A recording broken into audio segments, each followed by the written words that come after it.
印度华人颁奖盛典，他环游世界1周，以个人的音乐风格演绎当代流行音乐经典。他用黑胶大碟的方式，让声音回归单纯的聆听，以赴珍藏美好事物的初衷，依然跨越时空界限的唱片。他以音乐向时点。年度致敬时代唱片奖，张信哲歌时代。有请张信哲颁奖盛典。有一首情歌，从首发到25年来，一直不变大江南北。1993年，一个男人的细腻声线征服了听众，也重新定义了情歌。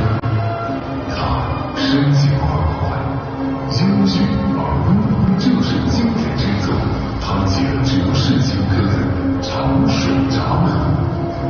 年度华语至尊敬，张信哲《爱如潮水》。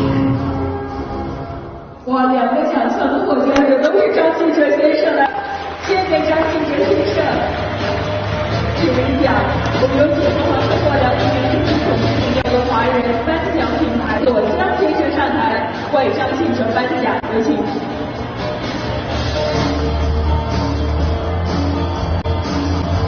哇，2尊金灿灿的奖杯哦！来，有请何张颖。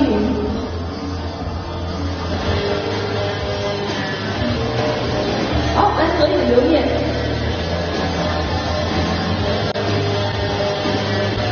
谢谢左江先生。来，哲哥，话筒那边请。哇，2项大奖哦，有什么心里话跟我们分享？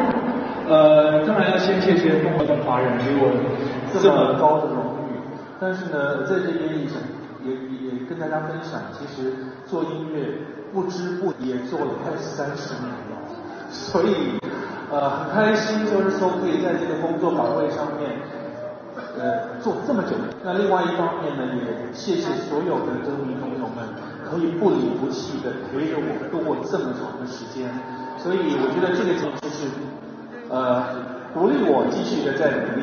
另外一方面呢，也提醒我自己千万不要被齁了，所以也希望接下来能够做出更好的音乐，希望大家不会失望。谢谢哲哥，谢谢，再次恭喜，谢谢。好的，当我们说到经典的音乐，对，现在我们现场就是哲哥经典。